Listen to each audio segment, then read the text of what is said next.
Hello दोस्तों, नमस्कार। मैं आपका दोस्त नासिर खान। सेशन चल रहा है quality management system lead auditor internal auditor training course. ये कोर्स जो संस्थाएं कराती हैं वो मिनिमम 5 डेज ट्रेनिंग प्रोग्राम होता है, जिसके करने के बाद आपको लीड ऑडिटर इंटरनल ऑडिटर का सर्टिफिकेट मिलता है। तो ये सेशन है quality management auditor lead auditor internal auditor training course. इसके अंतर्गत टॉपिक चल रहा है इंट्रोडक्शन टू क्वालिटी मैनेजमेंट, यानी गुणवत्ता प्रबंधन का परिचय। पिछले वाले वीडियो में मैंने पूछा था कि what is the need for a quality management system for any organisation, यानी किसी भी संस्था के लिए एक क्वालिटी मैनेजमेंट सिस्टम की जरूरत है तो क्यों जरूरत है, क्या जरूरत है। तो दोस्तों, अपने कमेंट में ये इसका सवाल का जवाब मुझे भेजिएगा, लिख करके जरूर भेजिएगा। और जब पिछले वीडियो में ये बात हमने कही थी, तो अब अगले वीडियो में इसी चीज को आगे डिस्कस कर रहे हैं, क्योंकि ये टॉपिक हमारा कंटिन्यू टॉपिक वीडियो नंबर 9 तक चलेगा। 9 तक चलेगा, introduction to quality management system. तो किसी भी संस्था को क्वालिटी प्रबंधन यानी गुणवत्ता प्रबंधन सिस्टम की जरूरत क्यों पड़ती है, चलिए तो डिस्कशन करते हैं आगे और देखते हैं क्यों जरूरत पड़ती है। जैसा कि मैंने आपको बताया कि प्रोग्राम चल रहा है quality management system lead auditor internal auditor training course, और उसके अंतर्गत introduction to quality management video number 6 है और ये 9 तक चलेगा। अब देखिए, किसी भी संस्था को क्वालिटी मैनेजमेंट सिस्टम की जरूरत पड़ती क्यों है, ये बात हम आपसे पूछना चाह रहे हैं और आपको भी ये बताना है, अपने कमेंट्स के माध्यम से भेजिएगा। जब कोई भी ऑर्गेनाइजेशन टारगेट सेट करता है, एक एम सेट करता है अपना, जैसा कि आप यहाँ इस चित्र में इस पिक्चर में देख रहे हैं, ये हमारा टारगेट है। और इस पे जब हम कोई भी हिट करेंगे, यानी ये समझिए कि निशाना लगाएंगे, तो वो हमारा जितना इस सेंटर के आसपास या करीब होगा उतना ही अच्छा होगा, और हम ये कह सकते हैं कि उतनी ही अच्छी क्वालिटी बनेगी।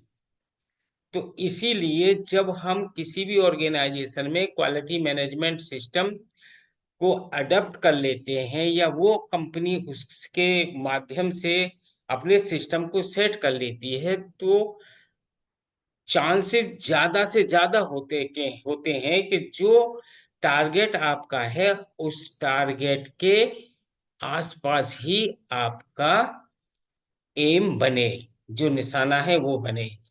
क्यों आवश्यकता है किसी ऑर्गेनाइजेशन को? Because they need to be as near to the centre as possible when aiming at the moving target we call quality। तो जो इसमें हम ये कह रहे हैं कि क्योंकि एक चलते हुए लक्ष्य पर निशाना लगाते समय आपका जो टारगेट है वो एक चलता हुआ है, आपको डेली डेली टारगेट फिक्स करना होता है, चाहे आप डे वाइज करें, आवर वाइज करें, मंथ वाइज करें, क्वार्टरली करें, जो भी आप करें वो आप करें। लेकिन एक चलता हुआ टारगेट है, एक लक्ष्य है, उस पर निशाना लगाते समय उन्हें केंद्र के जितना संभव हो सकता है उतना निकट होना ही चाहिए, जिसे हम क्वालिटी कहते हैं। यानी ये दूसरे शब्दों में हम कह सकते हैं कि हमारा टारगेट जितना सेंटर के करीब होगा, हमारी क्वालिटी उतनी ही अच्छी होगी। और ये संभव कब है? ये संभव जब है कि कोई भी ऑर्गेनाइजेशन क्वालिटी मैनेजमेंट सिस्टम को लागू करे, उसको अडॉप्ट करे। तो ये ज्यादा से ज्यादा चांसेस है कि हमारा जो निशाना है, हम जो निशाना लगा रहे हैं वो सेंटर के करीब ही होगा।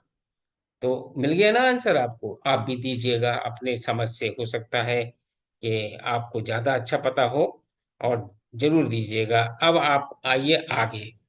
आगे बात हम करते हैं कि how do you think that ISO 9001 2015 could help, यानी ये ISO 9001 2015 किस तरह से मदद करता है किसी ऑर्गेनाइजेशन की, और क्या आपको ये लगता है कि मदद करता है? जवाब दीजिएगा जरूर। आगे चलते हैं। ये क्यों, कैसे मदद करता है? ये ISO 9000 2015 के फोकस पॉइंट्स हैं। ये पॉइंट्स यदि किसी ऑर्गेनाइजेशन में एडप्ट किए जा रहे हैं, और ये तभी संभव है जब क्वालिटी मैनेजमेंट सिस्टम उन्होंने ले रखा है, तो उस केस में इन पॉइंट्स के थ्रू अगर हमारा सिस्टम चलेगा तो जरूर हमें इससे फायदा होगा। ऑर्गेनाइजेशन को क्वालिटी मैनेजमेंट सिस्टम चलाने के लिए, चलाने पर देखिए इसके प्रिंसिपल्स क्या हैं जो क्वालिटी मैनेजमेंट सिस्टम के हैं। Number one, customer focus, customer पर फोकस रहता है। लीडरशिप, लीडरशिप को भी ISO 9001 जोड़ता है। एंगेजमेंट ऑफ पीपल, पीपल का एक जुड़ाव रखता है, यानी जोड़े रखता है, उनको एंगेज रखता है, उनको व्यस्त रखता है। Process approach improvement, evidence based decision making, evidence based decision making, और रिलेशनशिप मैनेजमेंट, मैनेजमेंट के साथ रिलेशनशिप, रिलेशनशिप मैनेजमेंट की सबसे होती है, कस्टमर से होती है, सप्लायर से होती है, और जो हमारी सोसाइटी होती है उनसे होती है, और भी लीगल जो होते हैं उन सब से होती है। आगे चलते हैं। अब आप आइए नंबर वन, हम बात करते हैं कस्टमर फोकस। इसी का अब एक एक करके हम आगे वीडियोज में ये डिस्कशन करते चले जाएंगे। तो आगे जो स्लाइड है वो है नंबर वन, कस्टमर फोकस।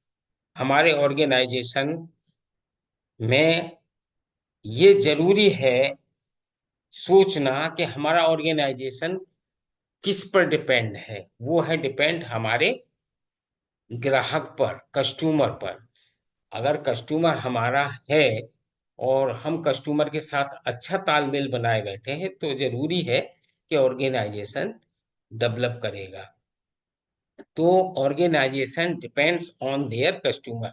आप ये समझ लीजिए कि संगठन अपने ग्राहकों पर निर्भर करते हैं। कोई भी ऑर्गेनाइजेशन हो, वो उसके लिए कस्टमर उसका देवता है। अब कस्टमर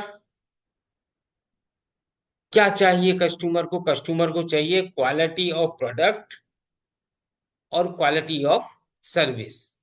यानी यदि आप किसी ऑर्गेनाइजेशन से सर्विस ले रहे हैं, वो भी क्वालिटेटिव होनी चाहिए, और अगर आप तो प्रोडक्ट ले रहे हैं वो भी क्वालिटेटिव होनी चाहिए।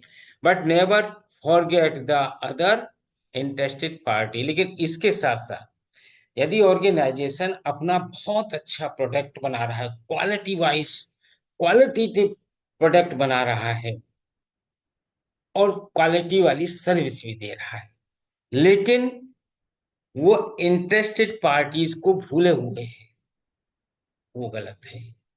तो कभी भी ऑर्गेनाइजेशन को अपनी इंटरेस्टेड पार्टी को नहीं भूलना है। अब इंटरेस्टेड पार्टी में जैसे कौन कौन आ सकते हैं? जैसे शेयर होल्डर्स हैं, सप्लायर हैं, लोकल सोसाइटीज हैं, एम्प्लॉयज हैं। इनको ऑर्गेनाइजेशन भुला करके कभी भी डेवलप नहीं हो सकता। इसलिए इनको भी साथ लेना है। साथ ही साथ आपको क्वालिटेटिव प्रोडक्ट भी बना करके अपने कस्टमर को सेटिस्फाई रखना है। जैसे शेयर होल्डर के बारे में क्या है?